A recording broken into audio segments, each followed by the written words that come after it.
aí, galera, beleza? Como é que vocês estão, meus amigos? A semana promete, já começou com tudo. E não é só por causa que o STF proibiu o Maia e o Alcolumbre de tentarem se reeleger. Galera, a gente vai falar sobre tudo isso daí.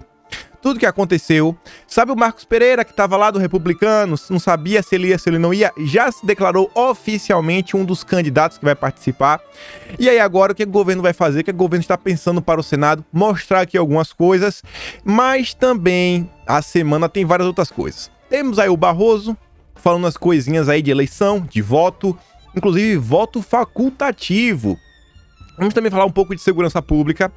Vamos falar da delação do fim do mundo. Se lembra da delação da Qualicorp? Pois bem, ela voltou e parece que já está para ser homologada. E pessoal, o Augusto Aras, impediu que 270 milhões de reais fossem parar nas mãos dos amiguinhos da Lava Jato. Vou mostrar para vocês. E sabe quem era uma das pessoas que talvez pudesse receber uma pontinha desse dinheiro? Um rapazinho chamado Omidar, acho que é assim o sobrenome dele. Vamos dizer que ele tem assim, alguns vínculos com o Intercept, mas também foi aquele cara que lá atrás do Sleeping Giants falou que parece que ele deu alguma contribuição para aquela ONG Nossas, que você vê que tem lá aquele braço dela que fez o site do Sleeping Giants. Olha só o que está acontecendo, tá ficando interessante. Tá ficando interessante. Tem mais umas coisas pra falar, as coisas do governo, coisas do Carlos Bolsonaro, coisas da pandemia. Semana começou com tudo. A gente já vai começar falando da presença da Câmara. STF proibiu, mas eu quero falar, né, também da Lava Jato. Quero falar dessa delação. Cara, tem muita coisa pra gente falar hoje. Olha só isso daqui. STF rejeita a possibilidade de reeleição de Maia e Alcolumbre. A gente falou ontem o seguinte, né? Falei, rapaz, quero muito ver o voto desses próximos três aí, né? Principalmente do Barroso, mostrando que lá que o Fux estava bem chateado de ter deixado lá cair na mão dele, judicializado. E aí, o último voto a ser apresentado foi do presidente do STF. Tava 5-3, sendo que o Cássio só votou pro Alcolumbre poder se reeleger, mas contei com 5 como os votos. E aí veio o Fachin, não pode, o Barroso, não pode, ficou 5-5, e o Fux teve que ser o voto de Minerva. Fux chegou a consultar, ao longo da última semana, pessoas próximas sobre o impacto de um voto favorável à reeleição na imagem da corte. O ministro criticou o que chama de judicialização excessiva de conflitos políticos e diz que essa contenda poderia ter sido resolvida pelo próprio Congresso se decidisse aprovar uma proposta de emenda à Constituição. No caso, uma PEC. Fizesse uma PEC, tá resolvido, mudou a Constituição, não tem problema nenhum. Com efeito, não compete ao Poder Judiciário funcionar como atalho para a obtenção facilitada de providências perfeitamente alcançáveis no bojo do processo político democrático, ainda mais quando para tal mister pretende-se desprestigiar a regra constitucional em vigor. Então o Fux falou, cara, não vai. O que é que eu falei para vocês antes do Fux tomar posse? Bolsonaro, todo mundo diz aí, foi lá, chamou o Fux, já tinha conversado com o Paulo Guedes. Foi naquele momento, eu falei pra vocês na época o seguinte, ó. Bolsonaro botou o Paulo Guedes na sala e falou, Guedes, a gente tem que ampliar o auxílio. Guedes falou, não tem como. Bolsonaro falou, eu não tenho o que fazer. Guedes, não é questão de nada. Se a gente não botar o auxílio, tem pessoas que não vão comer. E aí o Guedes falou, tá, eu posso tentar dar um jeito, agora o Brasil vai ter que começar a caminhar. Bolsonaro chamou o Maia na época, o Alcolumbre, conversou e com o Fux. E o negócio foi o seguinte, ó, o STF aqui, vamos fazer um acordo todo mundo. Ninguém vai colocar esses projetos aí de costumes, morais, sem avançar na pauta ideológica. Fica de boa ambos os lados e vamos tocar o barco. Até porque se o Brasil quebrar, o orçamento do STF não vai tão bem.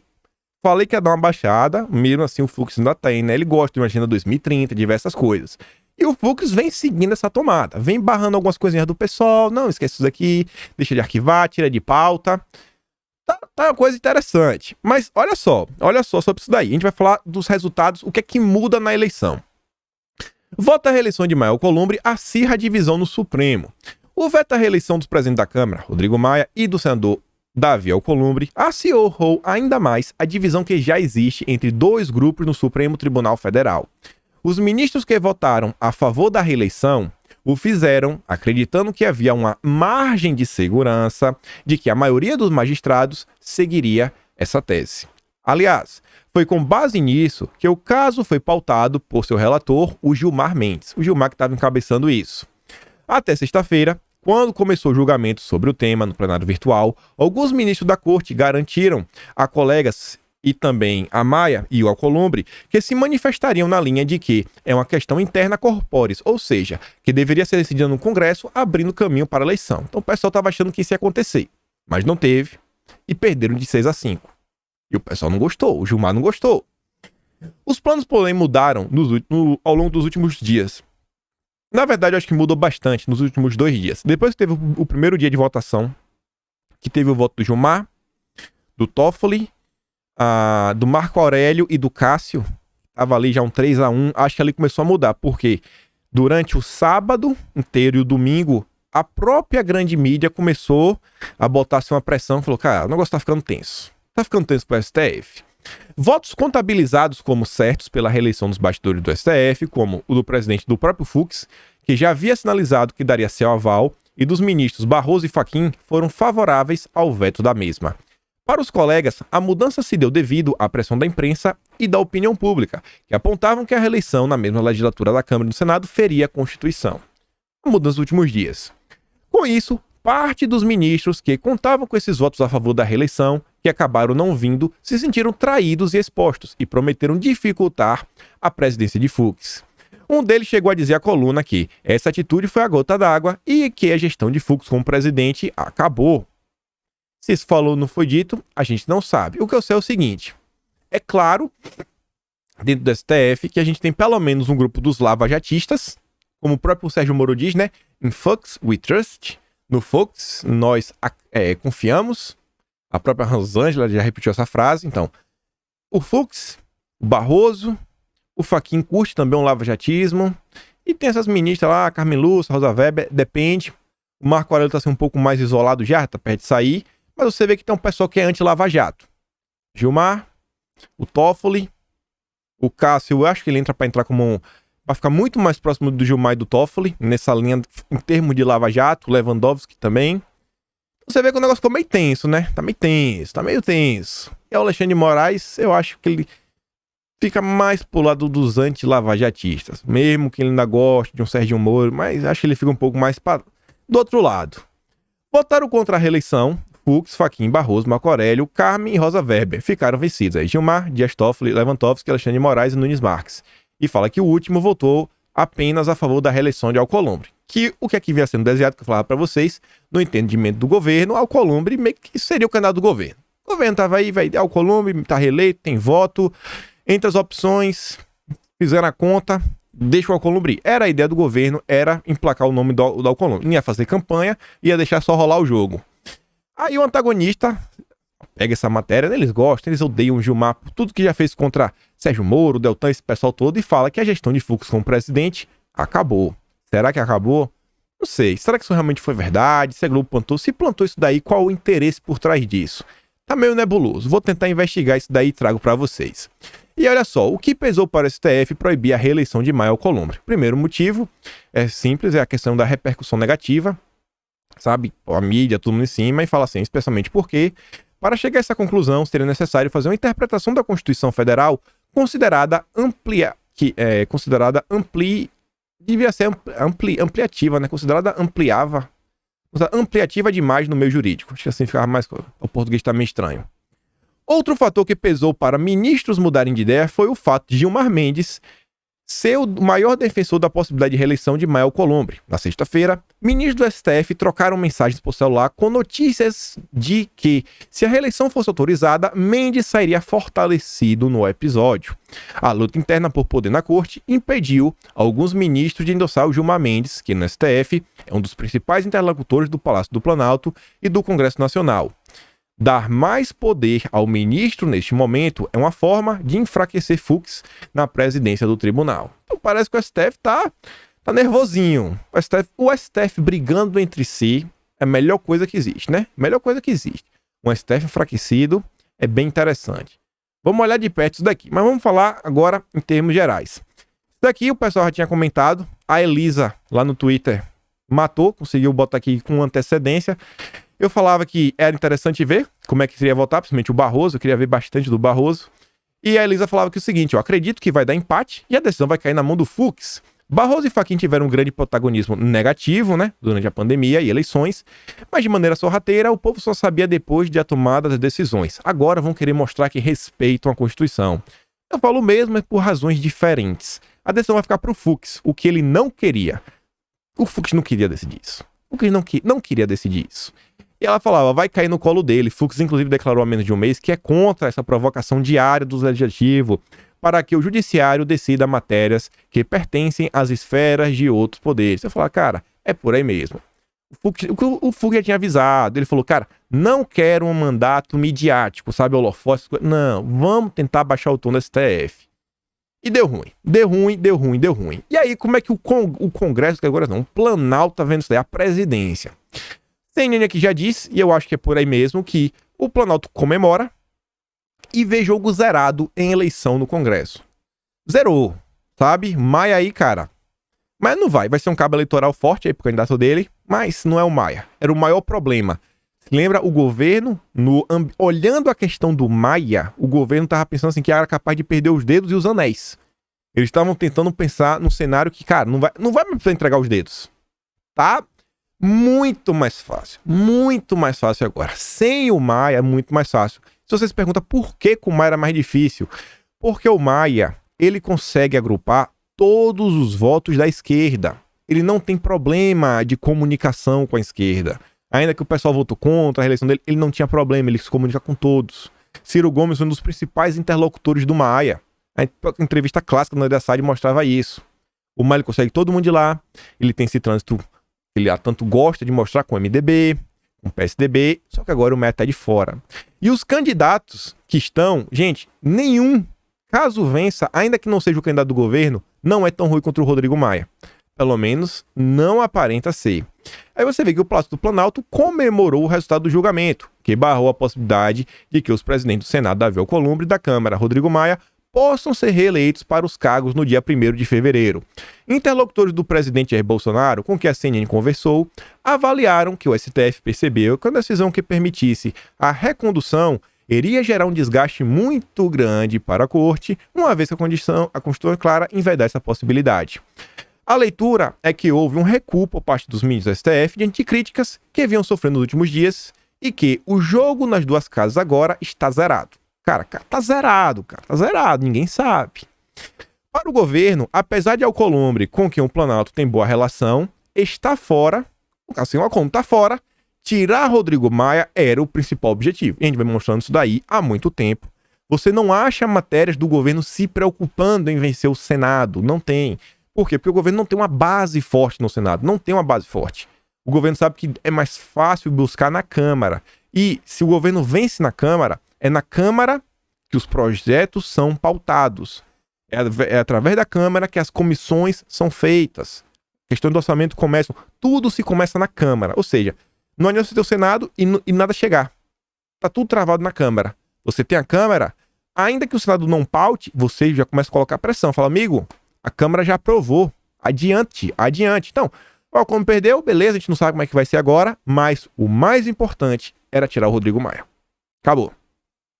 Não que o Alcolumbre seja um nome bom. É que o governo achou que era um problema que estava resolvido. Já sabe o tamanho do problema, já lidou com o Alcolumbre, falar que deixa um pouco melhor. E não acho que tem uma boa relação, como a CNN diz, né? Com o que o Planalto tem boa relação. Acho que a relação com o Alcolumbre, assim, dá pra dar bom dia sem, sabe, ter que tomar um sorrisal. Além disso, interlocutores do presidente dizem que Bolsonaro se fortalece nesse processo, uma vez que o grupo que se uniu contra ele, com aval de parte do judiciário, se fragilizou. E realmente, o grupo aí que estava em torno de Maia, cara, deu enfraquecida, né? Parece que o STF não tá do lado do Maia. Então, Planalto, 1-0 pro Planalto. 1-0 pro Planalto, coisa tá ficando interessante. E aí, olha só. No Senado, a avaliação de que o MDB irá se movimentar para tentar retomar o posto. Na semana passada, a CNN já havia revelado esse movimento. Agora, com a decisão do STF, ele ficará mais explícito. Da bancada, desponta como cotados o líder do partido, o Eduardo Braga, o do governo no Congresso, Eduardo Gomes, e a presidente de Comissão de Constituição e Justiça, Simone Tebet. Cara, Simone Tebet, pelo amor de Deus, não. Essa ia criar muito problema. Esse aqui é um nome complicadíssimo. Mas quem também tá correndo por fora aí do MDB é o Renanzinho. Renan Calheiros, não tá aí, mas ele tá correndo por fora já. O Braga, dentre esses três aí, eu acho que o Braga eu colocaria em segundo lugar. O Eduardo Gomes é o cara que é mais realmente próximo ao governo, até porque é o líder do governo no Congresso. Conversei com o pessoal, pensei, cara, existe alguma possibilidade, vocês acham? Hoje eu tô aqui, short como sempre, né, cara? Dou aquela cruzada de perna, que eu vou até mostrar o short, porque tem gente que não acredita, ó, até aqui, ó, um short preto. Vou botar aqui a mão atrás, ó, pra você ver aqui, ó, um short preto, ó. E acho que o cara tá fazendo vídeo de cueca. Mas perguntei, falei, cara, você acha aí que existe alguma possibilidade do Eduardo Gomes realmente ir? O cara falou que ó, é muito difícil, mas muito difícil mesmo. Ele acha que o governo até poderia, sabe, emplacar um nome como esse. Agora perguntei, o que é que vai ter que dar em troca? E se a troca seria vantajosa? Então, quem sabe o que ter? As duas casas, com relativamente aliados, você tem as duas casas na mão. E aí? Vale a pena? Mas ele acha que tem um custo alto. Acha que tem um custo muito alto aí emplacar o nome do Eduardo Gomes. Na Câmara, o governo considera que o líder do progressista, o Arthur Lira, o preferido do governo, está bem colocado, mas não tem a eleição garantida. Será necessário ver como Maia irá se reposicionar diante da derrota do STF. E você deve lembrar que Bolsonaro tinha lá aguardado um plano B, C, inclusive em abril até pensava em apoiar o Marcos Pereira do Republicanos, que até agora não declarou em que ele vai apoiar. E aí você vê, né, Rodrigo Maia, o pessoal fez questão de falar, ele botou aqui, ó, em dia 7 de novembro, que a vitória do Biden lá restaura os valores da democracia verdadeiramente liberal, que preza pelos direitos humanos, individuais e das minorias. Parabeniza o presidente eleito e, em nome da Câmara dos Deputados, reforça os laços de amizade e cooperação entre as duas nações. E aí ela falou assim, um primeiro-ministro fake, bye bye. E o Gil Diniz diz, ó, vai ficar sem a presença da Câmara e sem o presidente eleito do lado de lá. Restará se esconder em alguma secretaria na cidade do Rio de Janeiro e evitar pegar voos comerciais. Gente, imagina o Rodrigo Maia. Ele não vai poder mais usar o jatinho da FAB. Rodrigo Maia não vai poder mais usar o jatinho da FAB.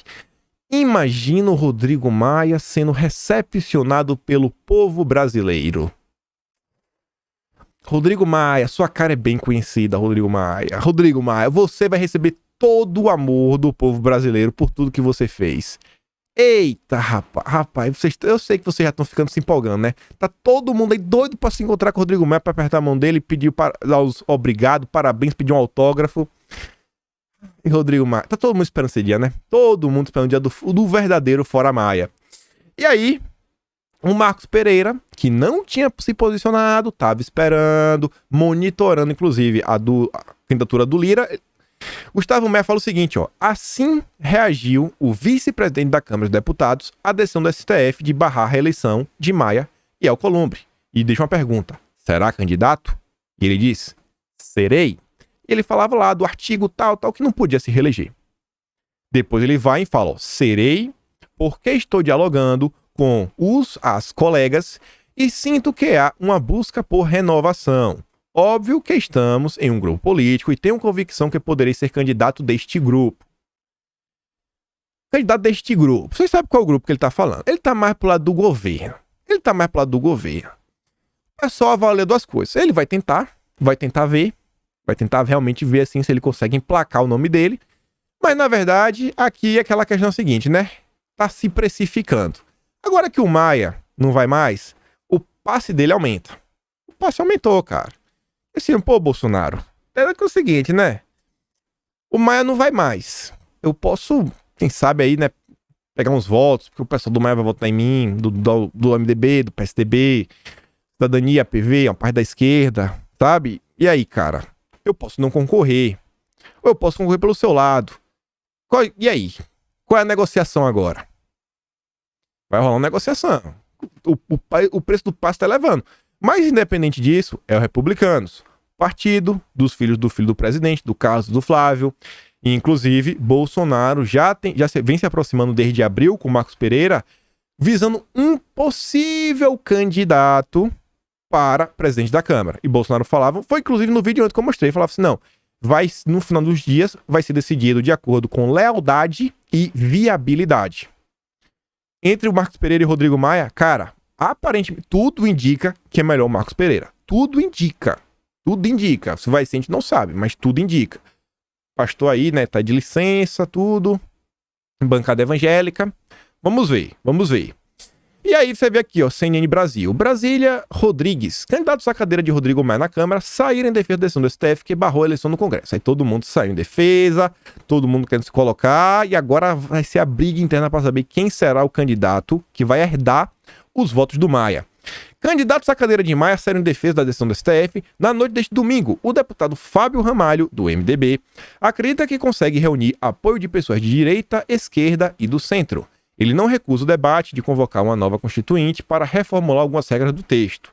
Complicado, mas conclui que as atuais foram respeitadas pelo STF nesta noite.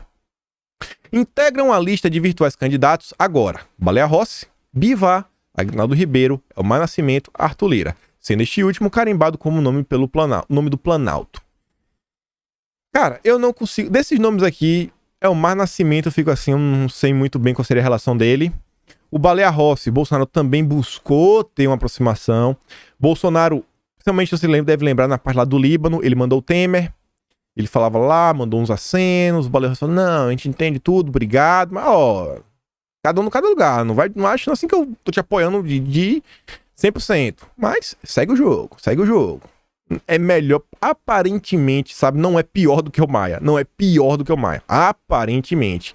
O Bivar, o Bolsonaro vinha bem conseguindo dialogar, inclusive vinha refletindo sobre PSL, mas na verdade, até o momento, as decisões se o governo conseguir trazer PSL e republicanos, já ganhou, tá reeleito, pode esquecer aí e bola pra frente. Vamos ver, o governo tá olhando sobre isso desde 2018. Quem assistiu o vídeo de ontem viu. E aí no Senado, ninguém esperava uma eleição sem Davi Alcolumbre. Todo mundo já dava como certo que Davi Alcolumbre estava reeleito. Mas também não há surpresas quanto às principais forças que devem agora se erguer. Quem deve ser? Com a palavra, o MDB, onde há Eduardo Gomes, Eduardo Braga e até Renan Calheiros no banco de espera. Então, você tá vendo aí que o nome desses três tá em alta. Fica aqui de olho no Renan, porque era o nome que o governo via com muito temor que pudesse vir aí, né, caso o Alcolumbre não fosse. O governo estava tentando evitar o Renan Calheiros. Não sei. Complicado, complicado. E aí, o Veja diz, né? Quem ganha com o fim do sonho de reeleição no Congresso? Ainda que não tenha conseguido levar adiante o sonho de reeleição, Maia e Alcolumbre seguirão fortes como cabos eleitorais. Neste ponto, quem virtualmente sai na frente é o MDB, que já ensaiava articulações para disputar a presidência do Senado e que na Câmara tem Baleia Rossi, um dos nomes capazes de aglutinar forças contra o candidato governista, o Arthur Lira. O maior argumento para a reeleição de Maia e Davi é evitar que o governo leve a pauta do Congresso à distorção política vista no Executivo. Isso aí acaba continuando ser o fator que guiará um bloco relevante de parlamentares nesse processo. O que tem de interessante nessa matéria aqui é o quê? O pessoal quer evitar que o governo leve a pauta do Congresso à distorção política vista no Executivo. Tradução, né? Distorção política. Esse governo ideológico de Bolsonaro, conservador de direita. Eles não querem que essas pautas sejam levadas ao Congresso. Eles já estão avisando, gente, que se até agora não veio, foi porque o Maia ajudou a segurar. Se até agora não veio, foi porque o Maia ajudou a segurar.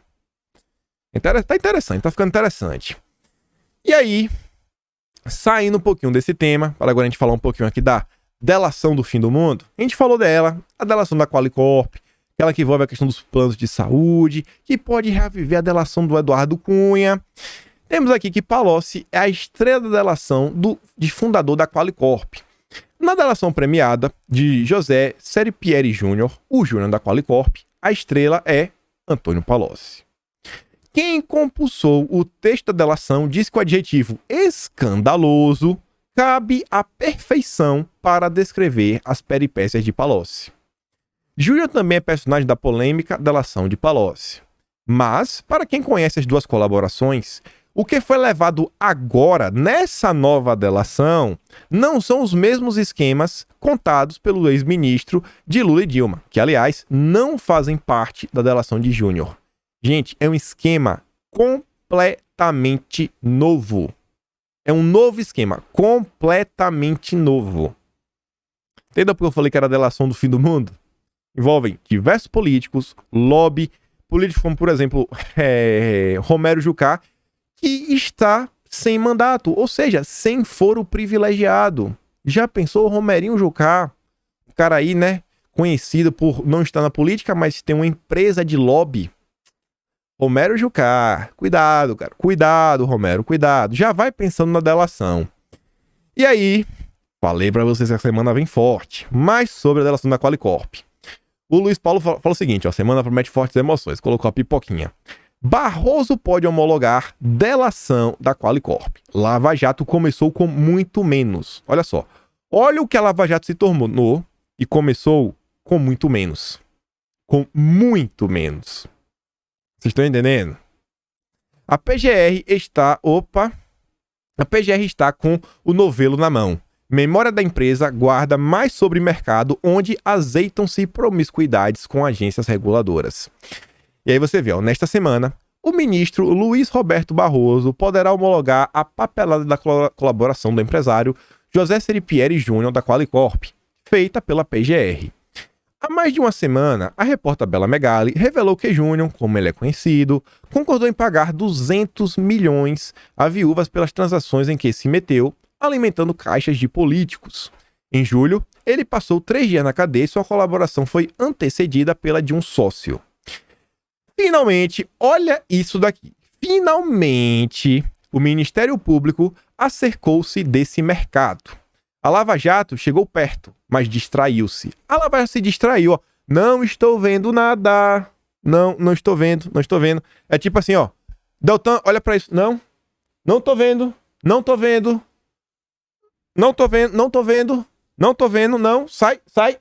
Não tô vendo. É mais ou menos isso. Não tô vendo. Que mercado é esse? Bancos.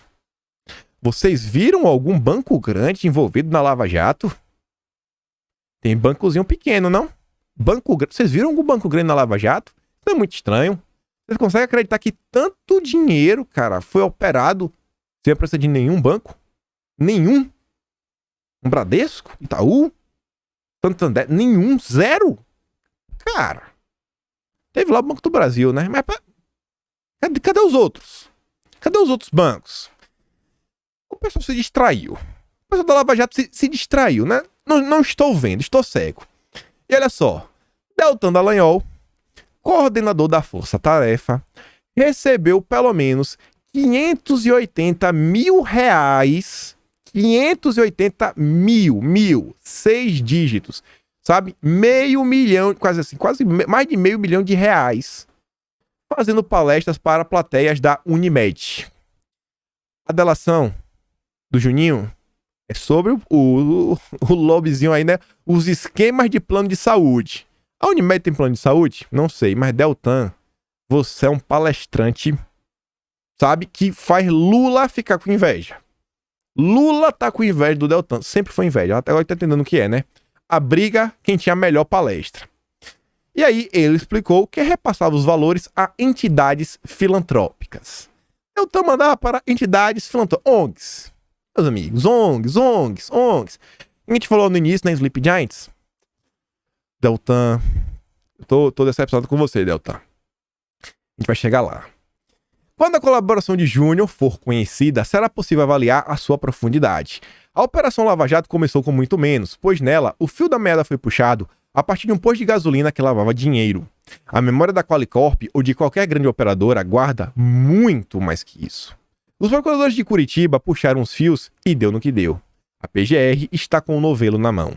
Sabe-se que negociou uma multa milionária, mas a questão está também em outro lugar, na máquina desse mercado. Gente, a multa já foi de 200 milhões. Quanto dinheiro não está envolvido nisso? Vocês conseguem imaginar uma multa? Só a multa é 200 milhões. Pode-se dar de barato que a colaboração de Júnior levará para a mesa alguns políticos. Sim, provavelmente figurinhas fáceis de outros escândalos. Alguns confessos ou notariamente mentirosos. Pelo cheiro da brilhantina, cairá na roda um doutor que queria cobrar os serviços do SUS. Cara, essa delação promete, a delação do fim do mundo. A PGR está diante da oportunidade de abrir a caixa preta dos planos de saúde. Basta expandir a operação, abrindo um capítulo onde se fazem perguntas estranhas ao ritual, porém essenciais para o propósito da investigação.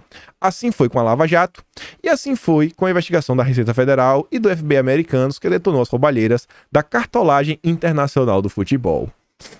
E aí, galera, o Deltan se distraiu, né? Na verdade, se distraiu na questão do rolo de bancos, não. Também dos planos de saúde. Desculpa, eu falei errado naquele momento, né? Se distraiu com a questão dos planos de saúde, mas também com os bancos. Se distraiu. E aí o Renatinho traz aqui a matéria. Se eu não me engano, essa saiu essa não Folha Press, essa matéria. Ele fala o seguinte, ó. Quando a Lava Jato surgiu, os bancos às pressas assinaram um sigiloso acordo de leniência e, a partir de então, o biografado Fujão, Deltan e sua turma passaram a frequentar os congressos da FEBRABAN e os eventos de compliance dos bancos. Afinal, o dinheiro circulou, não foi na cueca. Gente, o que foi que Paulo Guedes falou recentemente, né? Que a FEBRABAN era basicamente um sindicato, né? O lobby aí dos bancários. Complicado, tá atrapalhando lá no Ministério da Economia. FEBRABAN. E tava lá, né? Dando rolezinho aí os lavajatistas. E olha só essa matéria. O último tiro da Lava Jato nos bancos. Procuradores estão otimistas com uma linha de investigação. Na verdade, saiu no bastidor essa matéria. Procuradores estão otimistas com uma linha de investigação considerada robusta, que envolve executivos de ao menos um grande banco brasileiro no esquema internacional de lavagem de dinheiro destinado à corrupção de agentes públicos. A investigação envolve delações, quebras de sigilo de dezenas de laranjas e colaboração internacional com autoridades de paraísos fiscais. É uma operação complexa. O fracasso das investigações decorrente da fraca delação de Palocci deu uma falsa sensação de segurança a bancos que foram essenciais, ainda que involuntariamente, em crimes descobertos no Mensalão e na Lava Jato. Procuradores, delegados e auditores da Receita acreditam que qualquer mudança estrutural no combate a crimes de colarinho branco passa por reformas que os bancos só farão se pressionados pela força de investigações incontestáveis. Tá chegando nos bancos. E aí, olha só isso daqui. O Deltan, o palestrante, que agora tá fora da Lava Jato, e Moro aí, né? O Batman Robin, o Batman andando lá para os Estados Unidos, fugindo. Renatinho aqui traz a matéria do Conjur que fala o seguinte, ó. O que ele fala primeiro. O PGR impediu que parte do pagamento de 270 milhões fossem direcionados para a fundação patrocinada por Ford Foundation, Soros e o Omidar, Pierre Omidar, aí do Intercept, que ajudou, né? Deu uma pontinha. E pro Nossas também. O lavajatismo chorou. Faça a coisa certa sempre. Direcione o dinheiro do acordo de leniência para fomentar mais ativismo. Ele deixa o link do Conjur. E olha só a matéria. Aras pede que 270 milhões não vá para a clone de fundação da Lava Jato. O Procurador-Geral da República, Augusto Aras, identificou o pagamento de 270 milhões na última quinta, de parte do acordo de leniência da JBS para repasse a uma ONG que deve ser criada pela Transparência Internacional em parceria com a franquia da Lava Jato no Distrito Federal. É brincadeira, gente? Faça a coisa certa sempre. Me dê 270 milhões que eu vou abrir uma ONG para lutar contra a corrupção. Lutar contra a corrupção é muito lucrativo.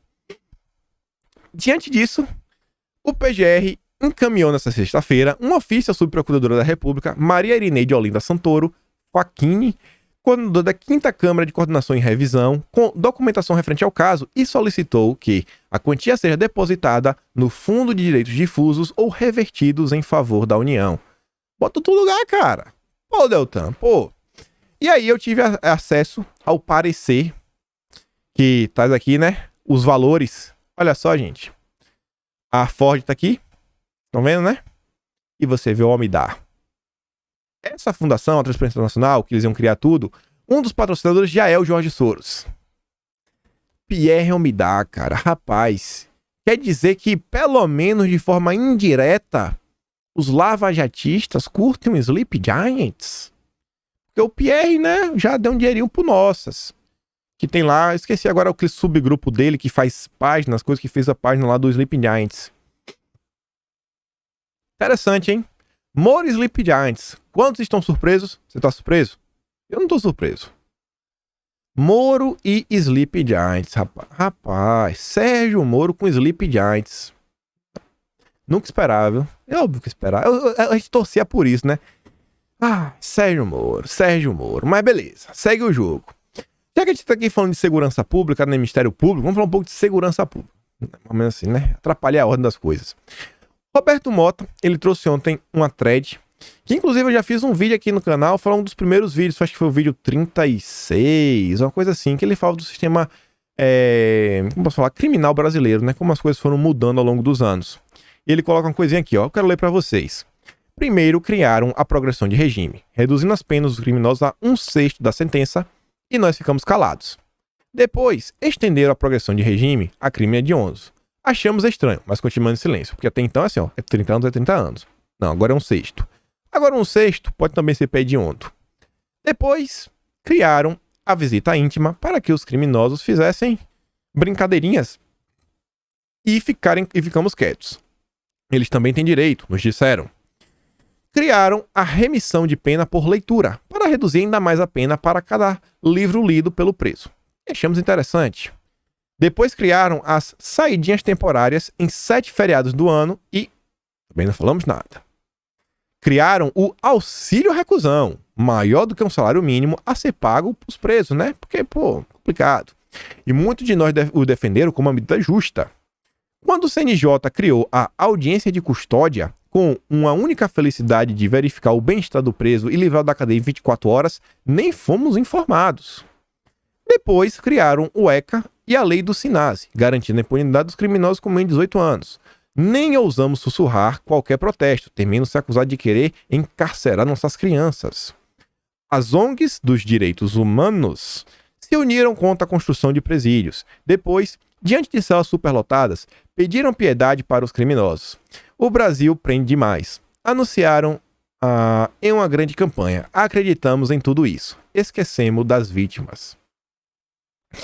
E aí, ele continua falando, né? Demonizaram a polícia e assistimos passivo à caça dos policiais.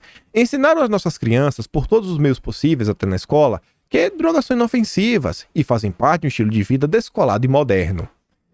Depois, glamourizaram a galera aí que gosta de vender nessas substâncias ilícitas. Meros comerciantes varejistas. E continuam assistindo novelas, minisséries e filmes sem protestar. Proibiram o cidadão de portar um bang-bang, ao mesmo tempo em que facções passaram a portar armamento assim de peso, e nos convenceram que assim estávamos mais seguros. Enquanto destruíram nosso sistema de justiça criminal, estávamos ocupados trabalhando, criando nossos filhos e pagando boletos. Até que um dia perceberam que todo mundo já tinha sido assaltado, até que passamos a viver com medo permanente.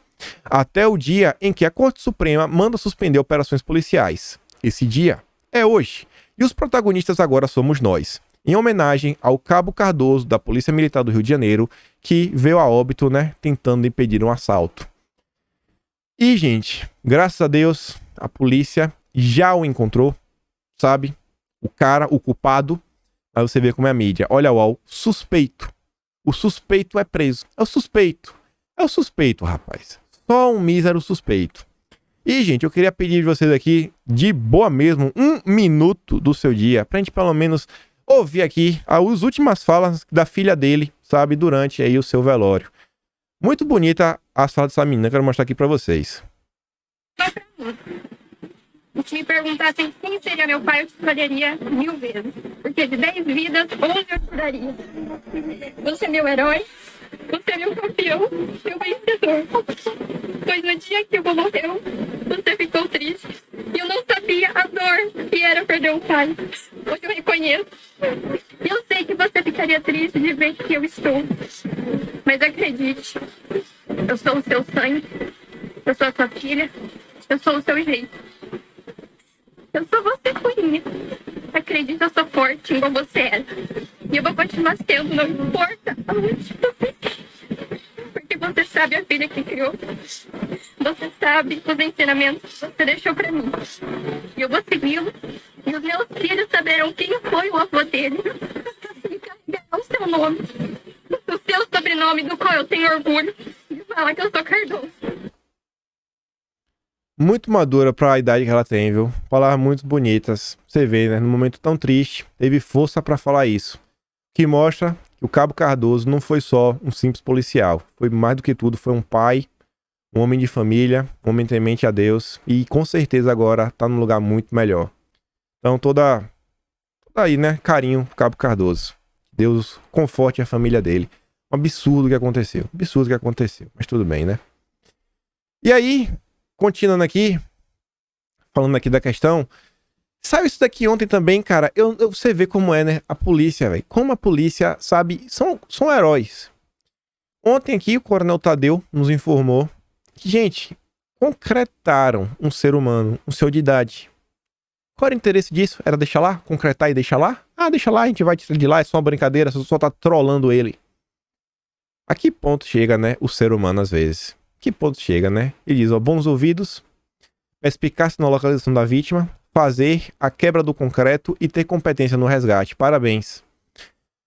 Salvar vidas não tem preço. Exemplo de comprometimento, desprendimento e profissionalismo. E você vê, cara, como que pode, né? Um senhor de idade. Ele tava concretado. Eu não vou passar aqui o vídeo pra vocês verem. Mas estava concretado. Olha como a nossa sociedade, as coisas que ainda acontecem nos dias de hoje, cara, é inacreditável.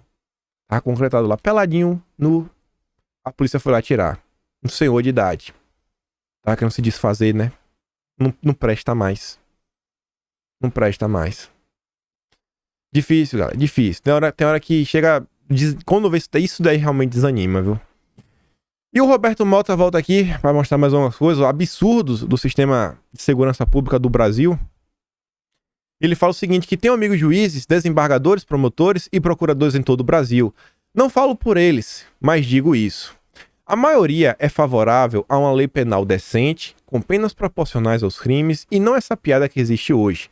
Mas o pessoal da esquerda domina a justiça. E ele coloca aqui para você ver, por exemplo, uma decisão que fala o seguinte, que a terceira Câmara Criminal do Tribunal de Justiça do Rio Grande do Sul, decidiu o seguinte, que fazer disparos sem mirar, se você não tá mirando, sabe, não é tentativa de nada mal, você tá apenas resistência. Delito menor que não possibilita prisão. É que você tá com medo. Não tô mirando, é só porque eu tô com medo, eu tô assustado. É brincadeira isso, né, cara? Juiz. Decisão de juiz. Aí ele não mostra aqui, ó.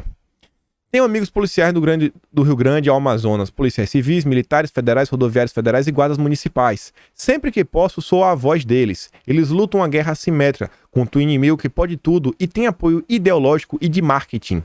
E aqui são grupos, ONGs, você vê aqui é o Instituto Igarapé, da Ilona Zabó, que o Sérgio Moro queria colocar lá. 9 milhões. Só em 2016, ó. Imagina aí. O que o policial tem? Tem nada. Nada. Conecta, Direitos Humanos, 7 milhões e meio. Sou da Paz, 5,6 milhões. Fórum Brasileiro de Segurança Pública, 4 milhões. E Sérgio Moro aí, seus amiguinhos, né? Criar uma nova aí. Anticorrupção de 270 milhões. Beleza. Mas vamos continuar aqui. Só que tá quase terminando. Ele fala o seguinte, ó. A lei de aprova. Ele fala o seguinte, na verdade. A crise de criminalidade no Brasil não é uma crise, é um projeto político. Você vê aqui em 2015 que a LERJ aprova projeto de lei que proíbe revista íntima em presídio do Rio. E aí você vê que um dos principais postulantes para isso acontecer foi o Marcelo Freixo. Né? É verdade. O projeto foi redigido por adversários políticos. Marcelo Freixo e Jorge Pisciani. Adversários, né? Olha o interesse dessa gente. E aí, falando de vangloriar, você vê como são as coisas. Centros de mídia de São Paulo. Aí, né, o governo e município de São Paulo, vejam só, usam o nosso imposto para fazer uma parceria entre o Condzilla e o TikTok. Produzir aqueles vídeos, sabe, de ostentação, disso, daquilo, outro. E o Newman diz, ó, o imposto dos paulistanos é usado pela Secretaria de Educação para pagar a pior rede social existente e funkeiros para educar os jovens. Ridículo. E aí, já mudando um pouco aqui de assunto, que é um assunto que dá raiva, mas é mais fácil de falar, porque a gente não lida com a vida humana. Até lida, né, de mais outra forma. A Cláudia Luca fala o seguinte, ó. Será que isso aqui é em Santa Catarina? O governador escapou de um impeachment para isso. O povo vai aceitar essa ditadura? E olha só. Festa em residência e locais privados. Festas estão proibidas. Em caso de flagrante, delito fica autorizado o ingresso em residência para verificação conforme o artigo 5º, 11º da CF e artigo 268 do Código Penal. Gente, a polícia vai poder entrar em sua casa. Tá liberado. O direito da propriedade privada não existe mais. E o Paulo Filipos, ele faz o mesmo comentário na Cresta Mais Coisa, ele fala o seguinte, ó, invadirão nossas casas. Com o novo decreto que implantou o toque de recolher em Santa Catarina, o governo ditador Carlos Moisés está autorizando a invasão de nossas casas com o pretexto aí da pandemia. Quem não se coloca contra algo tão absurdo nem merece a liberdade que tem. Tal liberdade que é fruto de muito suor e sangue de homens e mulheres que lutaram bravamente sem cogitar a renúncia completa delas como vemos hoje. Ou nos levantamos e tomamos e nos tornamos merecedores dela novamente, ou cairemos todos sem sequer termos lutados e não teremos segunda chance. Mais um arrobo, né, desses dita-governadores. E aí, olha só, né? Mais coisas ao mundo. E parece que Bolsonaro acerta até na hora de fazer piada. Sabe o que Bolsonaro falou de fazer cocô dia sim, dia não? Pois tem algo similar acontecendo na Bélgica. Eles determinaram que só uma pessoa por casa poderá usar banheiro na festa de Natal. Você ficar apertado pelo banheiro, você não pode. Faça nas calças. Saiu no Estadão. No Estadão. Aqui é matéria do Estadão. Não é matéria de sair de piada nem nada. Não, é do Estadão mesmo. Não é meme, é Estadão. Aí você vê que esquece a segunda onda. A gente vai falando da terceira. A Europa controla a segunda onda e tenta evitar a terceira, apesar da vacina. Terceira onda. E o Felipe Martins, sobre essa questão da pandemia, ele pontua uma coisa que muitas vezes, às vezes não entende, que é quando grandes empresários gostam de patrocinar a esquerda.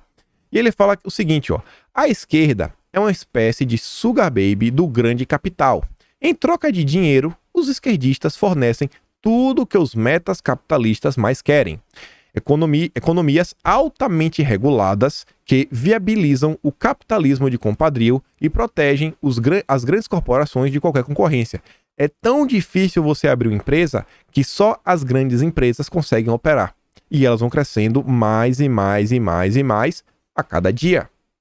E aí ele bota aqui em números e fala, ó, enquanto você estava trancado em casa, sem poder trabalhar, os ricaços que ajudaram a promover o isolamento social e lockdown enchiam o bolso de dinheiro, um dos maiores programas de transferência de renda da história, do seu bolso para os cofres das elites globais.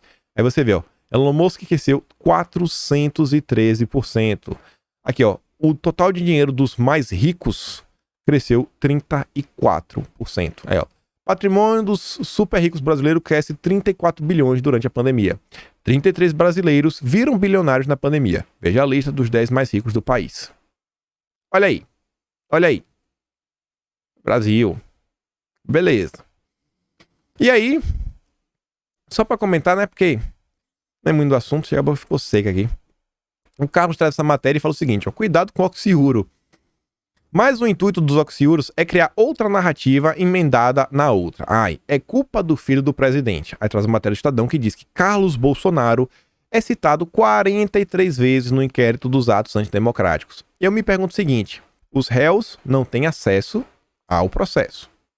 O pessoal não tem acesso lá apenas 70 e acabou. Agora a grande mídia tem, ainda sabe quantas vezes o nome de Carlos aparece no processo. É mole? É mole ou quer mais? É mole ou quer mais? Do jogo, né? Contra a gente vale tudo. E aí, pessoal, olha só. Falar agora de eleição um pouquinho do Barroso. Barroso retornou à mídia neste domingo para defender o voto facultativo. Esse é um debate para o legislativo e não para o judiciário. Ministros deveriam dar menos entrevistas e se posicionarem apenas nos autos, ou então renuncie o cargo e se candidate em 2022. Aí você vê, né? O país iniciou a transição para o voto facultativo, que é o ideal, diz Barroso. Gente, voto facultativo. Vocês vão entender o que é que Barroso pensa. Barroso ainda indica que a chance de ligação entre os responsáveis por esses ataques contra o sistema eleitoral e os bolsonaristas, né? A forte suspeita, por isso indiquei que o Alexandre de Moraes para acompanhar a investigação.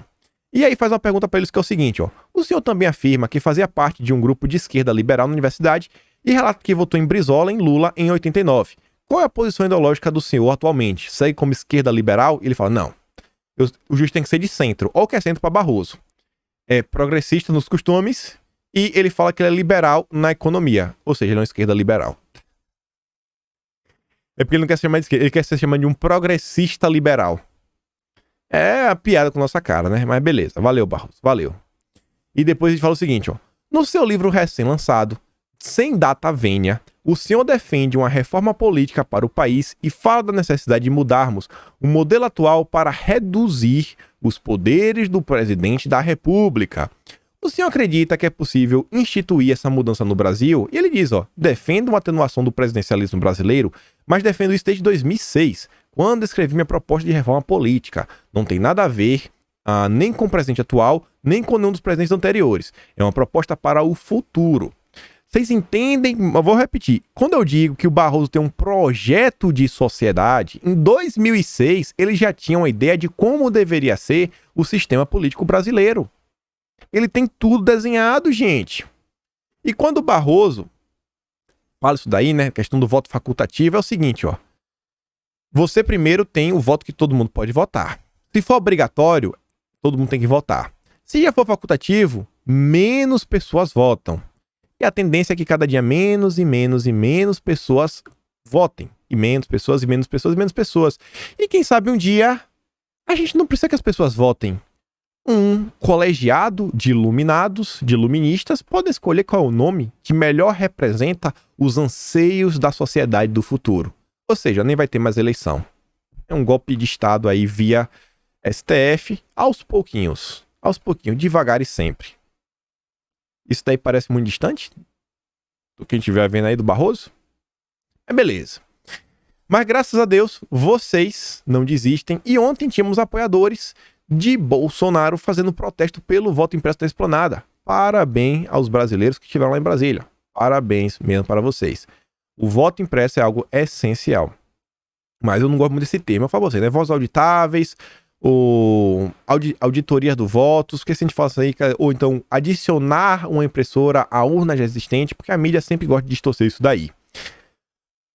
Falando sobre eleição, a gente falou de Venezuela, né, que o Maduro ia se reeleger, a gente já contou ontem pra vocês, de primeira mão, antes das eleições, que a gente sabe que o Maduro vai se reeleger, mas a Folha vem a público falar o seguinte, que eleição na Venezuela deve fortalecer Maduro e acabar com o ciclo de Guaidó como líder opositor.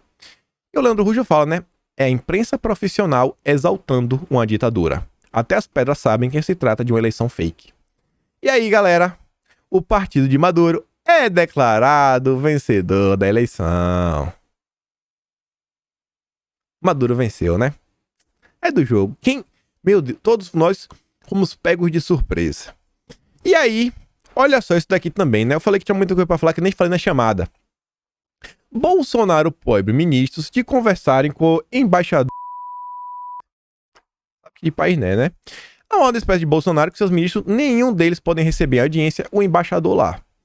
E olha só que engraçado, junta isso com essa matéria. Quem é o conselheiro da Anatel que fala o que Bolsonaro quer ouvir sobre o 5G?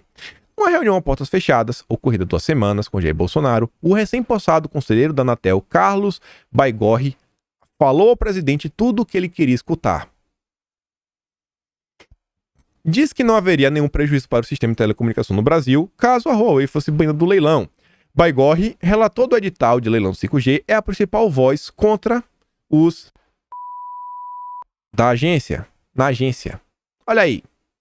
Bonorinho, né? Bonorinho escolhe as pessoas. Tem as coisas mais importantes do Brasil, ele tá olhando bem de perto. Tá olhando bem de perto. Confia, rapaz.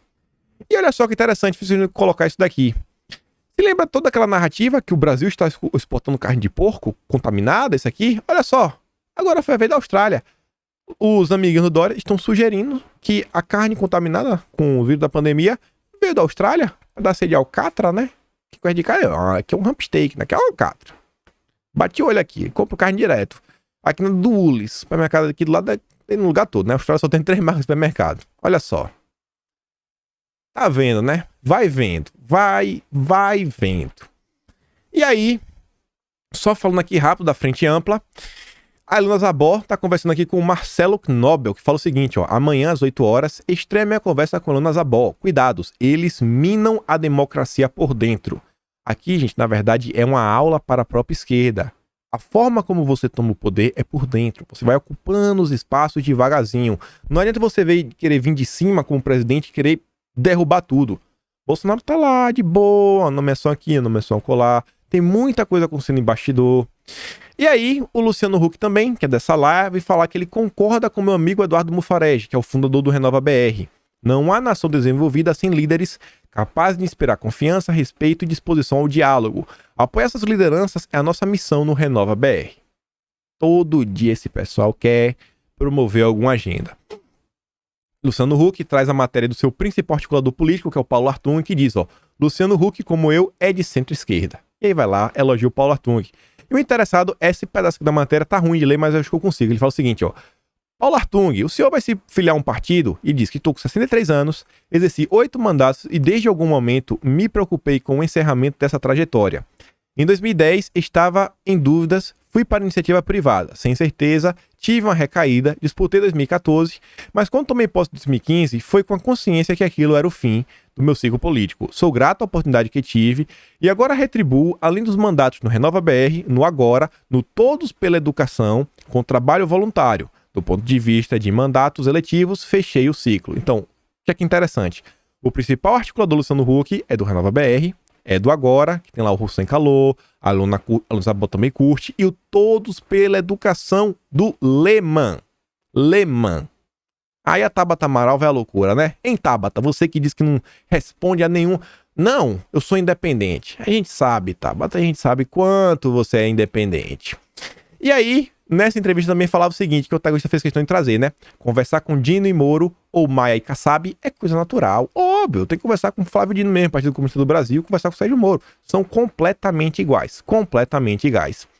E aqui, quase já chegando ao final do vídeo, quero só falar aqui que Bolsonaro postou um vídeo bem interessante sobre o auxílio emergencial, que não é só um dinheiro, gente. O cara que relata o que seria da sociedade lá do interior se não tivesse a questão do auxílio e os problemas que já estavam começando a ter. Também quero avisar para vocês que na sexta-feira, junto com o Douglinhas, do Movimento Conservador, teremos uma live. Eu vou trazer depois para o YouTube, mas vai ser na plataforma roxa. Tá aqui o link, é o link lá do final. Vai ser na plataforma roxa, sexta-feira, 11 horas. Para falar de tudo que ele vem fazendo, inclusive para barrar o senhor João Dória. E a gente termina nosso vídeo de hoje com essa foto aqui, né? Já que falei do Dória. Bonorinho de um lado, Dória do outro. Uma imagem que vale mais do que 1000 palavras, né? Então, meus amigos, fico por aqui. Peço a você, por favor, dá aquela curtidinha, dá aquela compartilhada. Sempre peço no final, né? Não gosto de ser aquele cara chato. Começa o vídeo, aí já começa a falar aquela coisa que todo mundo sabe sempre. Deixa aqui no final, que já aquele pessoal que fica até o final, aquele pessoal do coração. Quero agradecer também a vocês que se tornam membros do canal sempre, todos os dias. E por hora é isso. Volto amanhã. Aquele grande beijo, abraço, valeu. E tentarei descobrir o que é que o governo está pensando para agora a presidência do Senado. Eu estou muito interessado para saber quem é o nome do governo agora à frente da presidência do Senado. Vou tentar descobrir e conto para vocês amanhã. Tamo junto.